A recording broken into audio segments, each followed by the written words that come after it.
our recording. All views expressed in this call are provided for informational purposes only and do not constitute investment advice. We urge you to please consult an investment professional before making any investment decisions to ensure that they fit within your risk tolerance and investment suitability. For those of you joining us live and the number of you joining us on the replay, thank you for sharing your time with us today. My name is Jeff Hunter. I'm a portfolio manager with the Townshend, Somani and Hunter Group at Canaccord Genuity, and also on the line is our lead investment advisors, Dave Townshend and Rahim Somani. For more information about our team, please check out mywealthmanager.ca. Today's call is with Vision Capital, the go-to name for investing in publicly listed real estate securities. Jeff, Olin, and team have significantly outperformed their benchmark since inception, winning numerous awards for their performance along the way. Before we get started, a couple housekeeping items. We have muted participants, but in the chat below, please feel free to direct any questions to Dave, Rahim, or myself, and we'd be happy to ask them on your behalf. Today's call will be recorded, so make sure to check your emails in the coming days for the replay information, or follow our team's Facebook page at facebook.com/mywealthmanager.ca. With that, I'll pass it over to Darren and Jeff. Thank you very much. I'm Jeff. I'm the president, CEO, and co-founder of Vision Capital Corporation, which manages the Vision Opportunity Funds. I want to start by thanking our friends at Canaccord Genuity and Rahim and Jeff and Dave. I thank them because they've done an extraordinary job over the last number of years of a rigorous due diligence on Vision. So if they apply the same standards to all of the work they do on behalf of their clients, you folks are in pretty good shape. So thanks for the opportunity to present to you today. Just to give you a bit of a roadmap for the discussion, we'd like to take 10-15 minutes to make sure you know exactly what we do at Vision. It'll be helpful not only for those that may have some interest in what we do, but to put the more forward-looking and outlook parts of the discussion in context, and be helpful to set the landscape for questions that you may have. So briefly, we're not going to take you through this whole presentation, but those that are very interested can get it from your friends at Canaccord Genuity or Darren Kozak, who's on the call as well. So what we do, as you know by now, is we're focused on real estate. However, unlike pension funds or REITs or entrepreneurs that focus on direct property investments, bricks and mortar, notwithstanding my background doing that, and some of our team members, what we do at Vision is we're focused on publicly traded real estate securities, commonly known as REITs and real estate operating corporations. We operate both long and short. I trust most of the audience is familiar with shorts, but it suggests that our strategy and our structure is designed to outperform irrespective of real estate supply and demand fundamentals or valuations. We're not here to be bulls for real estate.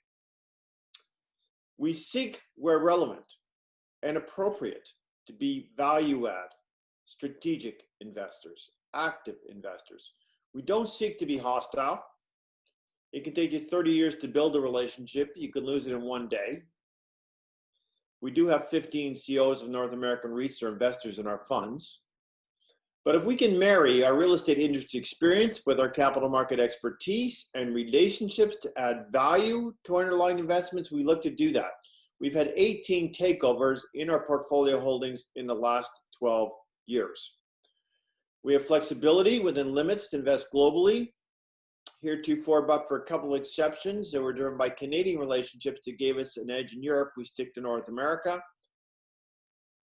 But the core of what we do, and the raison d'etre that we exist, is to take advantage of certain inefficiencies in our space, which, if you're interested, we could spend more time talking about what those are and why they exist. But the result of which is we buy real estate cheaper in the stock market than one can in the property market. So there are a number of advantages as to what we do relative to what I used to do, or those that buy real estate directly through bricks and mortar. Number one, the top of the page there on slide 5, is by definition, you can't buy real estate cheaper in the property market than the property market. Why do we need to be the 17th entity to compete against a pension fund, a REIT, an entrepreneur with too much money in his or her genes to buy property in an auction hosted by CBRE or Colliers, when we can buy real estate, it's 60, 70, 80 cents in the dollar in the stock market. Have professional management, have corporate governance, have transparency, get geographic diversification, get property type diversification, get access to best-in-class properties that may not be available at all in the property market. Even if they are, an institution or a family office might have to allocate too much of their capital to buy that one-off asset. Nobody calls us in the middle of the night to fix the heater, and we have liquidity. But the opposite is true.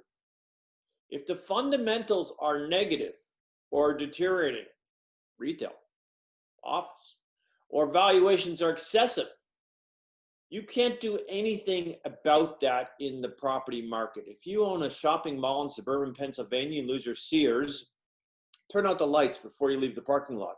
If you own an office building in Calgary, in our view, it's going to be at least 15 years before you have a chance to recover your capital. You can't do anything about that. We can do something about it. In both of those examples, we went short to benefit from the decline in pricing. We launched our funds July 2008. That was not a fun period of time. Things deteriorated by the month, by the week, by the day. And then little do we know is about the befalls and fall of 2008. But we persisted, we prevailed. I'll give you a little more depth in a moment, but our funds are up about 320% net of all fees and expenses. That equates to about 13% compounded annually. A couple things about that. One, we don't use any long side leverage. We don't buy stocks on margin. Two, no currency risk. We hedge currencies, so we don't make money or lose money on the US dollar. Three, very tax effective. 80% of our returns on average over the last 13 years have been capital gains, and we pay a distribution. It's set at 4.5% yield of the net asset value at the beginning of the year, so it gets reset every year at 4.5%. And because we're a flow through, there's no tax in our funds. If you get a 4.5% distribution from a fund and that is 80% capital gains treatment, that's like getting 6% interest income on an after-tax equivalence basis if you're in the highest marginal tax bracket. So that's an interesting part of the opportunity we present as well. See numerous industry awards. I won't regale you with them. They're there on the page. Three senior guys. We have a team of 14. Frank Maier's background, very simple. Top-ranked real estate research analyst for 35 years with 3 firms, UBS, HSBC, and Desjardins. Also served as executive from chairman and vice chairman. It's the toughest job Frank said he ever had was the head of research. My background was 10 years in corporate real estate with Olympian York Developments Limited, the Reichman family with Bramley Limited. Some of you with a few silver hairs like I have, you might remember Bramley was a $7 billion public North American-wide company. I started with Bramley out of graduate school in Chicago in 1985. In Dallas, Texas. And if you had flipped back to the front page of our presentation, you'd see a 72-story office tower in downtown Dallas, Texas. And I was part of the team that built that between 85 and 87. So I've done development, I've done leasing, I've done operations, I've done planning and design, I've done acquisitions, I've done dispositions, none of which we're doing at Vision today, but all of which certainly relevant to our analytical investment approach. And as the real estate world went through its depression in the 1990s, and it was a depression, I evolved into banking. I was a managing director with HSBC, where I led their global real estate practice and first met Frank Maier in 1997. And then I was head of banking and managing partner outside Quebec for Desjardins. Both Frank and I had significant corporate governance experience. I've chaired public company boards, audit committees, independent special committees. I was asked by the Government of Canada to participate in a parliamentary committee with the Government of the Bank of Canada and the CEO of Manulife, helping establish our tax policy in this country. So you'll find, and we'll take 2 minutes to share with you some of the corporate governance principles that we've been accustomed to. Third and key member of our team is Andrew Moffs. Andrew Moffs began his career in Wall Street with Citigroup. He was more inclined to go to the buy side, so they helped him get a position with APG Pension Fund. This is the 3rd largest pension fund in the world. It's a Dutch civil service pension fund, but more importantly, the largest investor globally in real estate securities. with $15 billion in real estate securities investments. And Andrew was one of 5 guys managing that pool of capital. Because of their scale, they were the single largest investor in many, if not most, of the largest U.S. REITs. So all the prominent CEOs, Sam Zell, Mort Zuckerman, would come see those guys. And one of them was a gentleman named Barry Sternlicht, the creator of Starwood Hotels and Starwood Capital. 2004, Starwood wanted to start a real estate securities fund. They approached Andrew's boss, and Andrew and his boss and the trader left to be the founders of Starwood Real Estate Securities in Greenwich, Connecticut, 2004, where he was for about a decade. I guess about 11, 12 years ago from now, from today, his wife said New York's no place to bring up a family. So they moved back to Toronto. He continued to manage the flagship Starwood Fund and launched a Canadian domiciled version. And we approached him about 6 years ago to join with us. And he's been an incredible addition to our team. Just to give you a flavor of our returns, if you want to flip there into slide 22, put the returns in 21. There you go in context. You can see the returns I cited a few minutes ago. The 328, they compare very favorably with U.S. REITs, Canadian REITs. Our benchmark is a blend of U.S. Canadian REITs and the global and Canadian hedge fund indices. They compare well to the private property index in there. But we tell investors, if you're looking for 12.5%, 13% compound annual returns, don't invest with us, please. It is a fact. That is what we generated last year, was 16 to 26%. But we don't seek to be the best performing fund in North America. We would like very much to be the best risk-adjusted performing fund, and that's where we really excel. And you know, the folks at Canaccord Genuity can explain all this stuff to you if you don't know what they are, but Sharpe ratio, Sortino ratio, standard deviations are all measures of risk. And our risk profile is well below the broad stock market as a whole. A very simple statistic I'll explain, because it is very simple to understand, is in the middle of the page, up market and down market capture ratios. If you look at all of our returns on a monthly basis since inception, during months when the stock market was up, in months when the stock market was down, how did we do on average in up months, and how did we do in down months? Our market ratio is pretty good, 70%. We're a long short fund. We don't use margin, so we never have full exposure to the market. But our down market capture ratio was negative for 12 years, and it's negative to 0 since inception. It's quite low, which means that on average over the last 13 years, when the stock market has been down, our fund has been flat to up. We believe the best way to make money for investors is don't lose it. If you don't lose capital, you'll probably do pretty well over the long term. We've never had a negative year, and that bodes well for this year as well, where we're positive and REITs are down between Canada and the United States 20 to 25% year to date. Just to wrap up for you, interest of time, an important part of our story is our advisory board. It's important for 2 reasons. One, these folks are hands-on. We speak to at least one of them, if not every day, every week. Primarily due to the second reason is they're large investors in the fund. So Ira Gluskin needs no introduction in Canada. The founder and chief investment officer of Gluskin Chef, maybe Canada's closest thing we've had to Warren Buffett. Chair of the University of Toronto Investment Committee, Sinai Health Systems Investment Committee. What people don't know about Ira is up until 1984, when he founded Gluskin Chef, which was recently purchased by Onyx Corporation after it was public, he was a real estate analyst. So for us, he's particularly knowledgeable and vocal and constructive. Richard Nesbitt. Richard was Frank Mayer and my boss when he was CEO of HSBC. He then went to be president of the Toronto Stock Exchange, was recruited to be chairman and CEO of CIBC World Markets. I got wind he was going to look to early retirement. I asked him to join our board, which he did. He tripled his personal investment and did so, and relocated to London, England, where he's a professor at the London School of Economics. Dino Chiesa. Dino was an 8-year chair of Canada Mortgage and Housing Corporation, significant government, private sector, public sector, nonprofit experience, currently chair and trustee of 2 large North American REITs. Gary Goodman was Paul Reichman's right-hand man for 30 years. Mr. Reichman was my largest client for 20 years. I had the privilege to take Canary Wharf public as an initial public offering for Paul when I was at HSBC.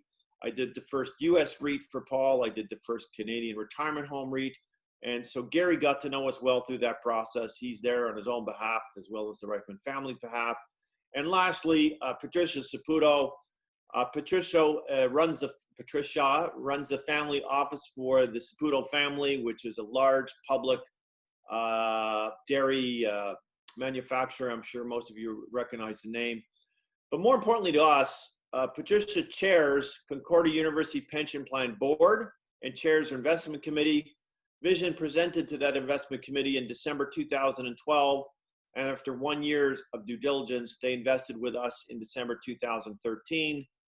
They've been our largest investor. In fact, they augmented their investment this year, adding to that investment and remain the large investor in Vision. So that's a little bit about Vision.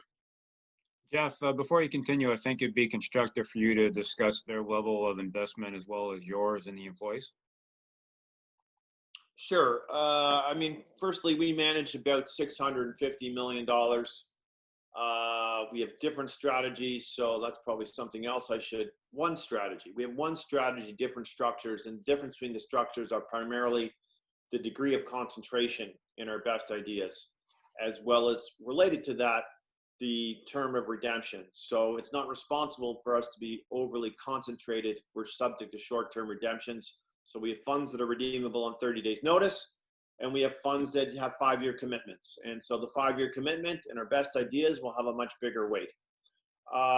We also, just to finish this tale, we have 2 new mutual funds, which is our strategy. One was launched last year. It's called the Vision Alternative Income Fund.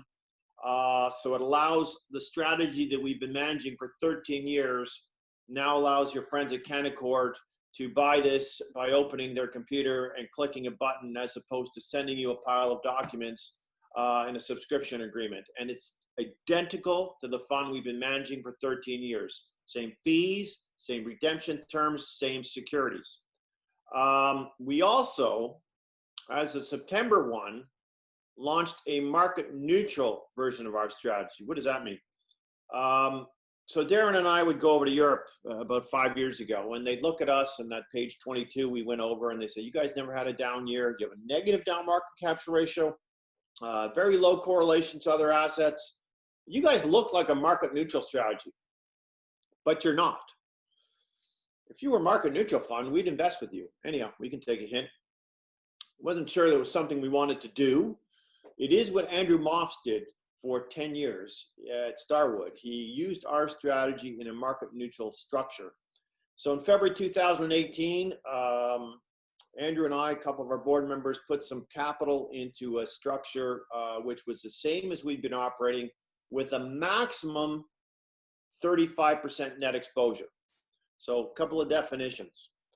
Gross exposures are some of our long positions and our short positions. So if we have $100 to invest, and we have $90 invested long and $50 short, our gross exposure is 90 plus 50, 140. Net exposure is our longs minus our shorts. So we have 90, the same example, $100, 90 long, 40 short. Our net exposure is 90 minus 40, it's 50. So you have 50% exposure to the market. So in the market neutral strategy, that net exposure is capped at 35%. So the goal there is low, mid-single digit returns, very low volatility. So it's not a cash substitute. That would be excessive description of it, but it's a very low risk approach. So we have private equity type structures, our core funds, which we've been talking about, in market neutral, and the combination is about $650 million. And on September 1, we launched a prospectus version of our market neutral strategy. Let's talk to you a little bit about the world today and our view of this year, our positioning, our outlook. So we've had a very cautious outlook. I mean, in our view, there's really only 3 or 4, at least until this juncture, facts that should have been impacting investment decisions. The first is the worst economic contraction since the Depression, the worst pandemic in over 100 years, the worst crash on oil prices since OPEC started, as offset maybe by the biggest government intervention in fiscal and monetary policy in history. Those are the only facts. Everything else is opinion. And you can choose to watch CNBC or Fox News or CNN all day long and hear 5 different sides of this opinion. Are we going to have a vaccine? When are we going to have a vaccine? Is it going to be effective? Are we going to have a serology test that shows that people have had this thing go back to work? Is there going to be a medical treatment for Moderna, Remdesivir? What's happening open economies? We're not going to invest our clients' capital based on their opinions, nor my opinion. That's not what we do at Vision. At Vision, we're going to focus on our forward-looking view of future cash flows. And so what we have been doing is investing all incremental capital based on 5 screens, and only these 5 screens. Number 1, balance sheets, low levels of debt and no near-term debt exposures. Number 2, only those sectors with positive, long-term, secular supply and demand fundamentals. No office, no retail. We'll come back to that. Number 3, deep discount to value. What is value? We're stress testing every sector. And what if net operating income goes down 5, 10, 15% or more? What if cap rates go up 25, 50, 75 basis points? In some cases, they're coming down. But what if they go up? Now talk to me about value. 10% is not enough. Number 4, liquidity. It's a volatile world. We want liquidity underlying holdings. And number 5, fortress cash flow. We can't tell you about the next 2-3 weeks, but what we can and are doing is looking 12 months out and having conviction as to where that cash flow is coming on. And we don't have to do anything else. That is the opportunity. We love these markets. When a rising tide is lifting all boats, it's harder for guys like us to differentiate ourselves. We're long short fund. We don't use leverage. We don't have full exposure to the market. Now, when there's volatility, stock picking matters. The macro landscape is very positive. You have really low interest rates, and I think the overwhelming consensus is interest rates will be lower for longer. And so you have, in the context of the biggest spread between cash flow yields of REITs, known as AFFO yield, and corporate bonds in history. Historically, the spread's been about 76 basis points. Today, it's about 260 basis points. That's a big gap. And so it's very, globally, when you have 60% of the world's sovereign bond market with negative yields, which is weird, can't make money in bonds. So there's been a dramatic increase by pension funds, Blackstone, Brookfield, private equity funds, fully funded, looking to invest in real estate because of the more stable cash flow stream and the alternative to fixed income.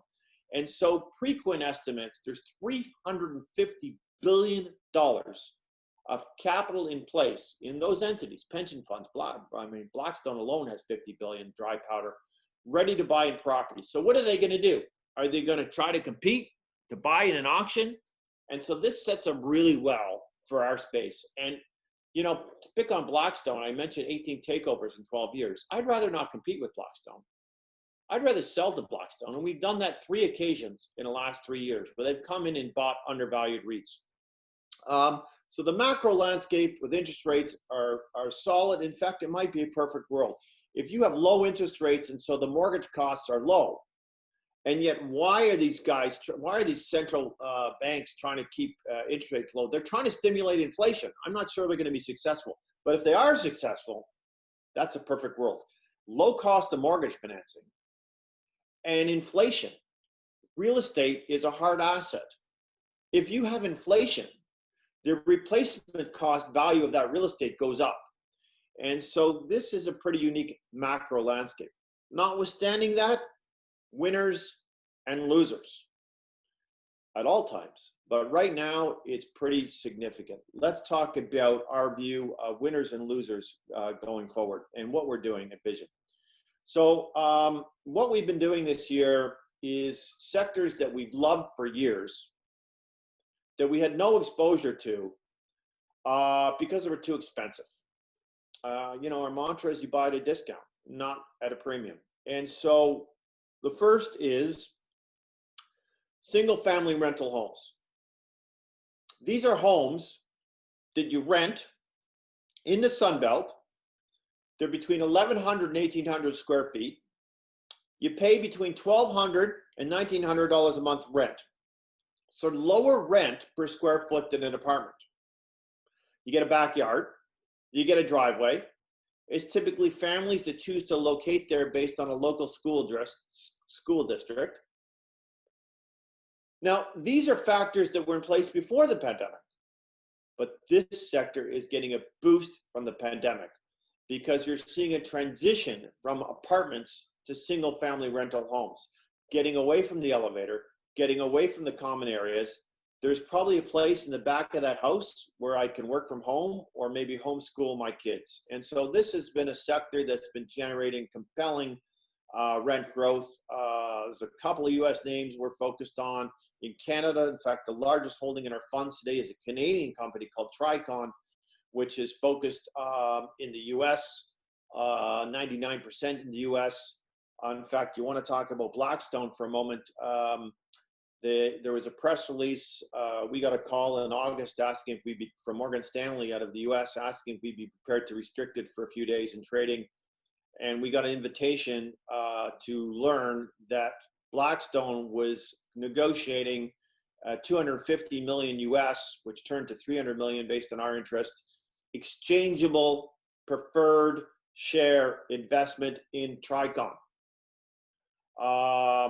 And this is significant, and I would note at a cost well above that which Vision entered this investment. We participated in that. What is significant about this in terms of Blackstone is Blackstone was a pioneer in single-family rental homes. They sponsored a company called Invitation Homes, which is the largest player in the space today with 80,000 homes.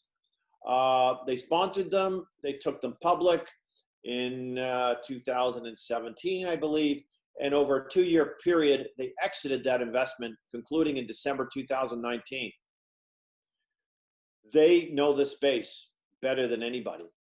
And if you read the press release of Blackstone about Tricon, they noted that one of the reasons they're investing is Tricon is the best operator in the planet in this space. So that's one area, single-family rental homes.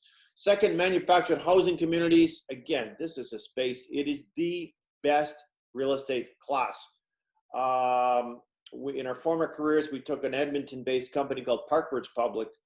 And for the first 2 years of Vision, it was the largest holding in our fund. So manufacturing housing communities, you go and you spend $200,000 of your money to buy a prefabricated manufactured house and you put it on their land.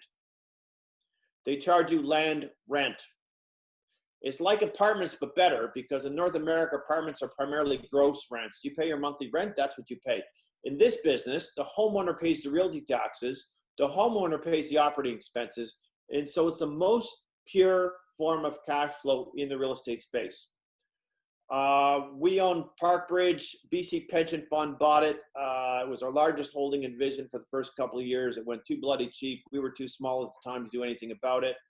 And since that time, we had no exposure.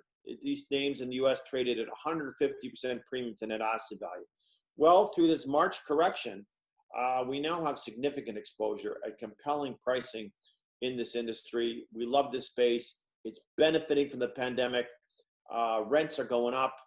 Portion of these business RV parks, for every RV that is sold in the United States, there's only 20% of sites. So there's a 5-to-1 ratio of RVs that have been sold to available RV sites. This is another sector we like a lot, residential in nature. The third is industrial real estate. Those that have followed us, you've heard this story for years. We coined the phrase industrial is the new retail. You're now very familiar with this, with e-commerce as a percentage of total retail sales. growing. It went from 15 to 25% in March and April. That was a big jump. Now that was going to happen inevitably. It just happened more quickly, accelerated. Now when the world opens up and you start shopping, yeah, people will start shopping in malls again, but that 25 is not going back to 15. In fact, we think it'll be 30% next year. That's old news for us, at least. This is why we've been exposed to industrial for years, and we've been short retail. But there's two new powerful secular implications that are benefiting industrial real estate coming from the pandemic.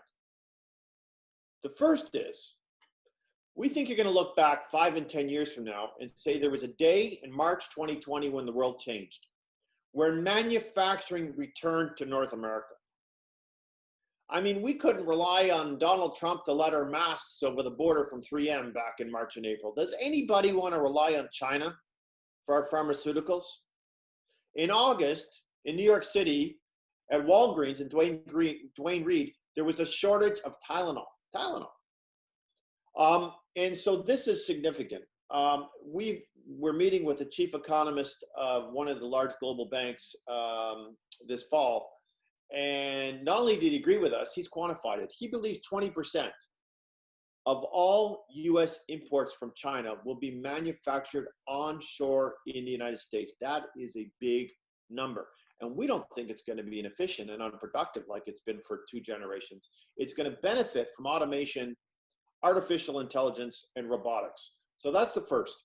The second is, you know, when I was in business school in the 80s in Chicago, the big buzzword in our operations class was the Japanese concept of just-in-time manufacturing in your supply chain. Just-in-time manufacturing. Well, just-in-time manufacturing is done. It's over. Now it's just-in-case manufacturing. Nike will still make shoes in China or Cambodia or Vietnam, but Nike will have redundancy in their supply chain and additional inventories in Western economies. So these are 2 additional factors. Cap rates for industrial real estate is down through the pandemic. And so this continues to be a good place fundamentally.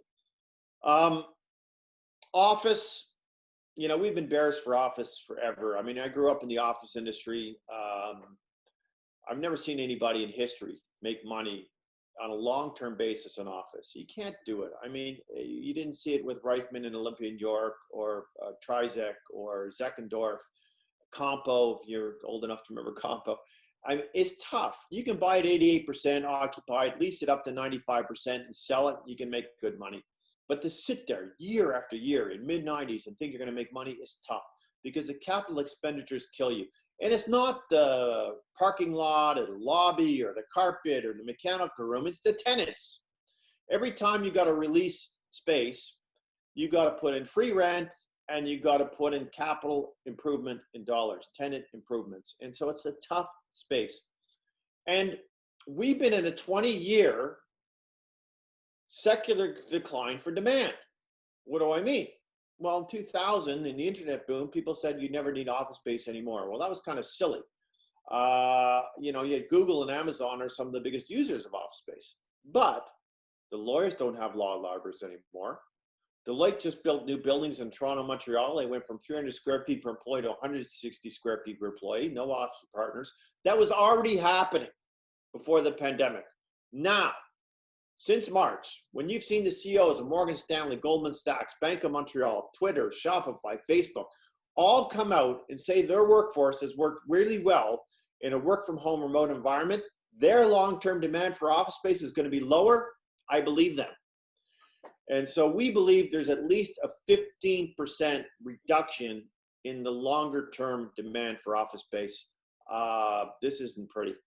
Retail, the pain is early.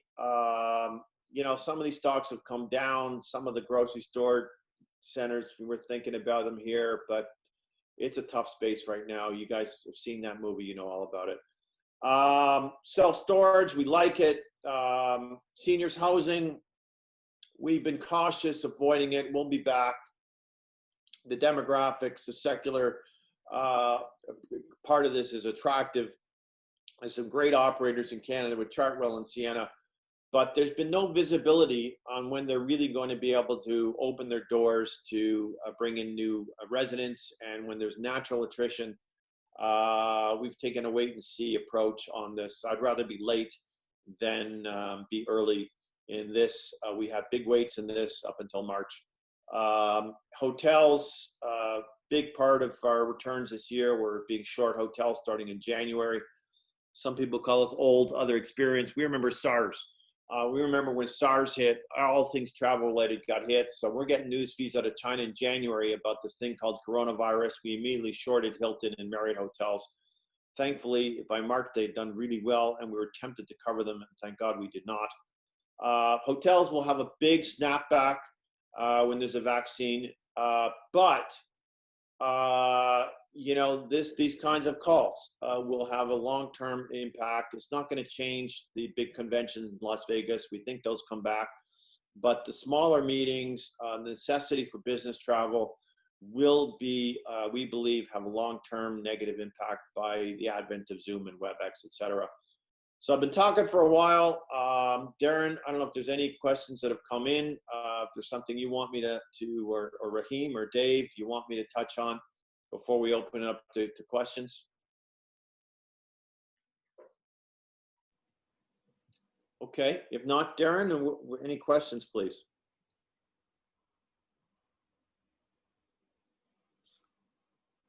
Hey, Jeff, Raheem here. A couple things, great perspective as we move forward.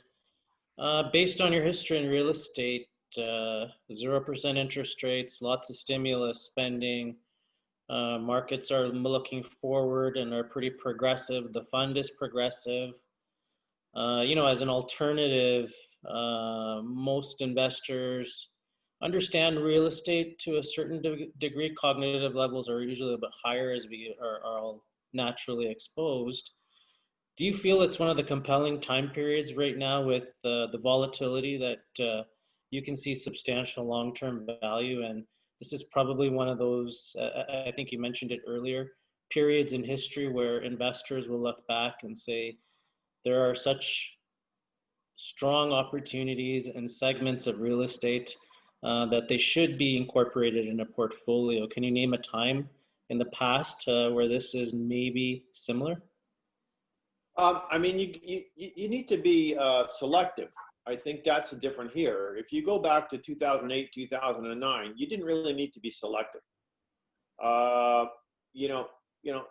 Rising tide carried all boats, but this pandemic is going to create winners and losers. And so, you know, stock picking, getting professional advice from guys like yourself or some of your colleagues in industry, in our view, is important.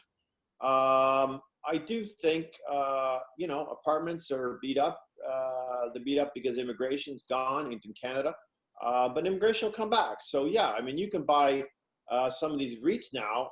There's a big difference between the private market and public market. I mean, cap rates of apartments in Toronto right now, they've got a 2 on them. 2. The stocks are implying 4.5, 5. So, you know, this is unique. You know, to be able to buy some of these apartment REITs at discounts to NAV, that is a unique opportunity. To buy single-family rental homes at, you know, at a discount to net asset value, never been there, and shouldn't be there. They should trade at premium. To buy manufactured housing communities at net asset value, you haven't seen that in 15 years. So I think in that sense, it is a unique opportunity, certainly through public markets. Private markets, listen, the private markets have not seen that distress. So, you know, that is a unique opportunity for your clients today in terms of the REIT space. But I'm not sure I'd be jumping into office REITs.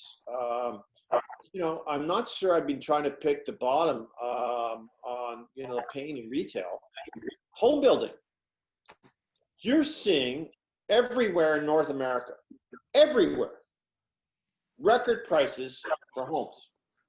And this is because of the pandemic. Well, a lot of it, the degree of it. There's also been a shortage of homes built in the last 10 years relative to the last 40-year cycle since the Great Recession.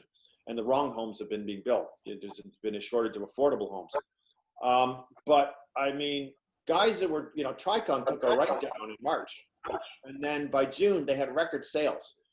I mean, this is happening because people that have jobs and, they're working from home, their kids are at home, their visa bill is 2 pages, not 10 pages. They're not going to restaurants. They're not traveling. They're investing in their quality of life, including as defined by the residents in their home. And so, this is, been an interesting time in that sector as well, which I didn't mention earlier. So you got to pick your winners and losers. And, those sectors that are beaten up, I think you can do really well if you take a long-term view. Even hotels, the REITs are trading at, down 60%. They're implying that the hotel prices are down 40%. Well, hotel prices are not down 40%. They're not. I mean, the major urban hotels are down, maybe 30, 35. The limited service are down 20%.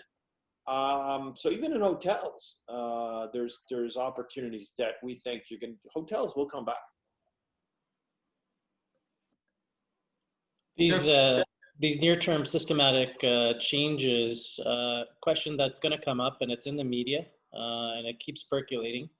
And this is somebody, you're a thought leader. So on the 780,000 mortgage deferrals that Canadians have participated so far, thoughts on that, considering that cash flow for most Canadians should be rising on a net effect, just because overhead in other areas are starting to decrease, some of the things you already mentioned. So thoughts on the mortgage deferrals and coming out of that? We've been very, I think I alluded to, but to be perfect clarity, we've been very cautious this year. We've been operating our lowest net exposure we've had ever. And the conviction that we had from their market neutral strategy last year, when it was up 10.5% and the goal was 4 to 6%, gave us some conviction that we could work very well in a low net exposure environment. We're, right now at the moment in time, we kind of constructive here between here and the end of the year, but we're very cautious. I mean, again, I'm very negative from a human perspective. I'm very excited for Vision. Why I'm a little bit more positive is, a month ago, I wasn't sure, if we would have a vaccine. Why does everybody sure we're going to have a vaccine? I mean, we don't have one for the flu. This is not my area of expertise. But, to me, a month ago, there was as much a chance we wouldn't have a vaccine as we'd have one by January. So we've been cautious. And this is critical to your question. The Vision's blood is supply and demand. It's not location, location, location. That is nonsense. I mean, look at Calgary. You can have the best located office building in Calgary. How's that going? It's certainly not interest rates. We can talk about that. There might be some interest. It's ridiculous. Look at Calgary. Interest rates went down, cap rates went down. How did that go?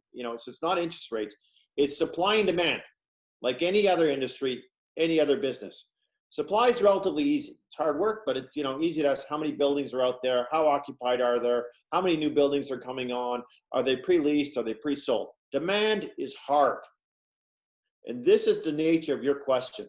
Demand, because demand is driven by employment growth, not the unemployment rate. Is misleading. The employment growth.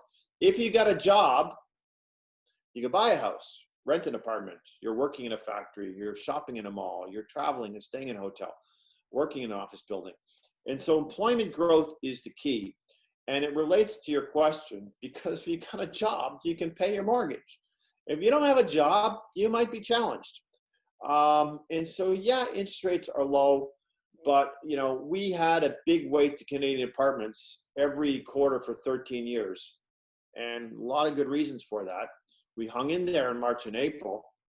Starting in June, we dramatically reduced our exposure. We sold all of our Minto. We sold all of our Killam. We cut our cap rate way down. Why? A couple of reasons. One, immigration. Everybody wants immigration. We need immigration. Immigration is going to come back. But right now there is none. And there's no visibility. And the big gap between in-place rents and apartments and market rents was driven by immigration. And the second point to highlighting that, in Toronto, for the first time in my lifetime, we had pervasive, widespread tenant inducements. 1 month free rent, come in, we'll give you a gift card. Microwave, you're used to that in Dallas. You're used to that in Calgary, not in Toronto. And so we got really cautious on apartments. And another piece is back to your question. The CERB payments. We were concerned then when the CERB payments stopped, what would happen? Were they being used to bolster occupancy, pay mortgages, to your question, and or people that were getting it and didn't need it were buying toys, and this was buoying the economy more generally. I mean, my daughter went online, or not online, she picked up the phone. She dialed 1-800-Mr. Trudeau. And in 47 seconds, they asked her what your social insurance number is. And if you made more than $10,000 of employment income last year in the last 12 months, push two. We'll send you a check for $2,000. And it came 5 days later. We were concerned what would happen to the broader economy and to your question when these payments came off. And so, the challenge in answering your question is really a crystal ball on this pandemic. And, if we really have some form of vaccine, not that it's going to be out in the public, but if there's really a vaccine that comes to the fruition in the next 30 to 60 days, that's somewhat effective, and hence we can roll it out over the next 3 months or so, then, I think that we'll be okay. But we're not making that bet. We're going to take a cautious outlook here until we have some, because we don't need to. I mean, we just, see opportunities, winners from the pandemic, and we're going to stay cautious. Jeff, a question here, kind of a 2-3-pronged one. Is said you've mentioned 18 takeovers in your funds over the last 12 years. How do you source these deals? What makes you recognize these opportunities? And B, do you have an example to show us? Sure. So again, our core premise of our strategy is to look top down and bottom up. So top down, macro conditions, employment growth, supply and demand. What's happening in Calgary office, Toronto apartments, Dallas retail, Miami hotels, Los Angeles industrial. Understand the macro. And then bottom up, management team, valuation, lease structure, corporate governance, alignment of interest. To establish our view of the underlying net asset value of the real estate. We like to tour the real estate. We don't make investment decisions sitting in Toronto. We want to understand the competitive setting, the physical conditions. And our goal is to buy at a discount. Now, when you're buying at a discount, a couple things happen. This is real estate. The big difference between real estate and any other asset class is the private market dwarfs the public market. And there's an arbitrage between the two.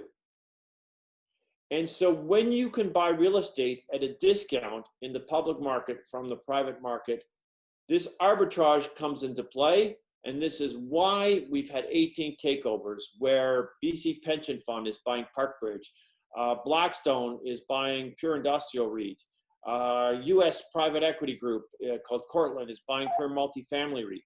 And so this is exactly the reason why it's a liquid asset class. Valuations are not that hard to ascertain within a range. So let's give you a couple examples. Two quick ones. I think they're both in here. So let's start in Pure Industrial REIT. So, this is a stock that was working. It was a great stock. It was up 15, 20% a year. Highly liquid. Everybody loved it. 8 analysts covered it.